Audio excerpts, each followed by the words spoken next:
Just so you know, today's drawing looks cool, and I'll be talking about analytics a bit and cinema a bit later on, so stay tuned.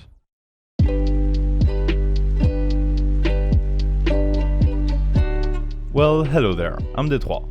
Recently, I've been enjoying doodling with colored pencils, or white ink on black paper, and before that I doodled a lot with a rotring isograph or a pilot fineliner. I feel like I've been forgetting my best friend, the fountain pen. The fountain pen has always been my tool of choice.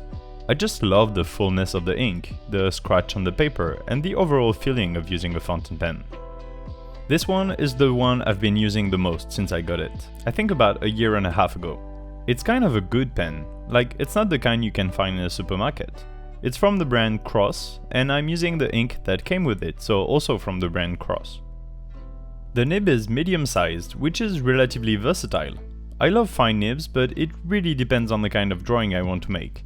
Usually when I want to make thin lines really close together, I use the rotring isograph or a Kawiko Sport. However, when I just want to have fun and do whatever, like in today's case, I love me some medium-sized fountain pen. You can see it, the drawing started with the outline of a body. I had no idea what to draw when I sat in front of my sketchbook with the lights on and the cameras ready.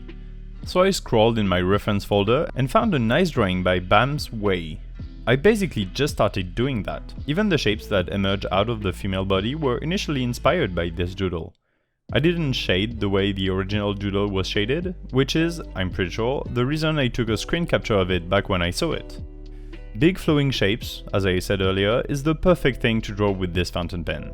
It just feels good and there is no pressure. So I don't know what to talk about today, so I will start with a round of analytics. This channel is a bit of an experiment to see what it's like to grow on YouTube. At the moment of recording, 526 people follow this channel, which is quite nice considering it's been less than a month since the 500 subscribers milestone. The number of views have also risen a bit, with 3,000 views in a 28 days period.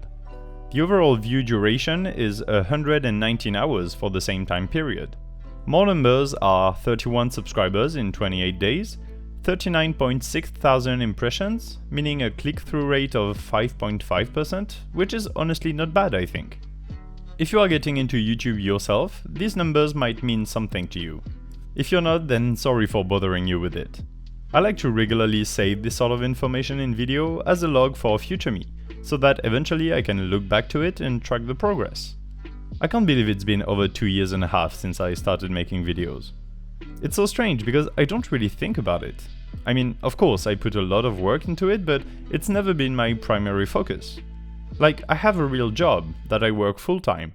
The videos and the drawings are just what I do on my own time, and so it's just part of my routine at this point. On a weekly basis, yeah, I draw and I edit videos and that's all. But it's been over 2 years that I've turned it into something regular. Anyway, enough reminiscence. You probably forgot, since even I almost forgot it, but a few weeks back I said I was going to talk about movies in the next ink drawing. But then I made a pencil drawing video and suddenly it's been 2 weeks. But now is the time to talk about movies and cinema.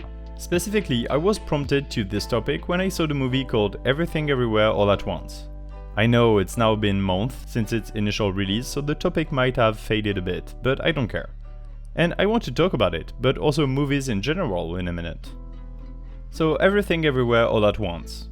It's a pretty good movie, let's get started with that. It's comedic, but there is also tension, there is action, there's a message if you want to read into it deeper. Overall, it ticks all the boxes. What I really like though is the picture. The way the visual aspect is treated, the color grading, the lighting, it's just incredibly good. Because this movie is about swapping possible universes, it's important to show the switch with the mood lighting. I also really like the effects that were put in the transitions. I'm gonna keep this spoiler free, but basically, for example, when the character goes from the universe where she's with her receipts to the other universe, the fact that we can briefly see receipts flying around when she switches to the other universe, that's just a nice touch.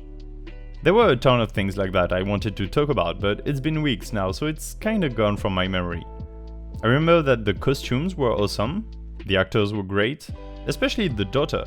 The actor for the daughter is great. I think the ending of the movie was a bit long, with too much back and forth. Compared to the scene where you're introduced to the villain for the first time, the end, the climax, lacks a bit of that spark. When the villain is shown first, the pacing in that scene is really impressive. Compared to it, the end is a bit lackluster, where it could have gone deeper in the possibilities of different universes. I would say, at the end of the movie, the message of the whole movie is a bit too evident.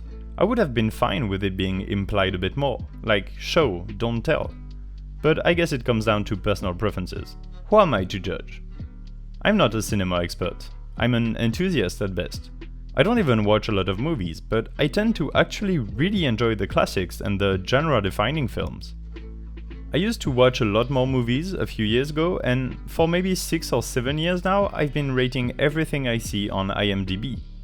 I love IMDb, the Internet Movie Database. It's like the Wikipedia of cinema, everything is there, down to the composer of the soundtrack. When I discovered the website, I went to the top 250 best movies of all time and I started watching all of them. Well, most of them. I have to say, I agree with the list almost entirely. I mean, when millions of people vote and rate movies out of 10, I'm most likely to end up in the norm. Anyway, I'm not an expert, but I do enjoy good movies. I have friends who have seen stuff like Shawshank Redemption and thought, meh, or refused to watch 12 Angry Men because it's in black and white. I don't agree with that. Maybe you can call it my taste being molded by what's certified good by the majority, but over time I've come to appreciate stuff in movies that I didn't even consider before. A movie isn't just about the story or the visual effects. The soundtrack, the sound effects, and the soundscape in general makes the whole movie what it is. More than that, I've learned to appreciate the pacing and the rhythm of particular scenes in relation to others. And of course, since I'm an illustrator after all, I've come to highly respect directors for their composition and the picture. Basically, I'm a sucker for a film that's well made. If it's well made and the story is good, then that's gold.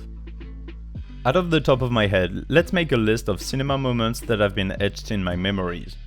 The lighting in scenes from Godfather that also go with the pace.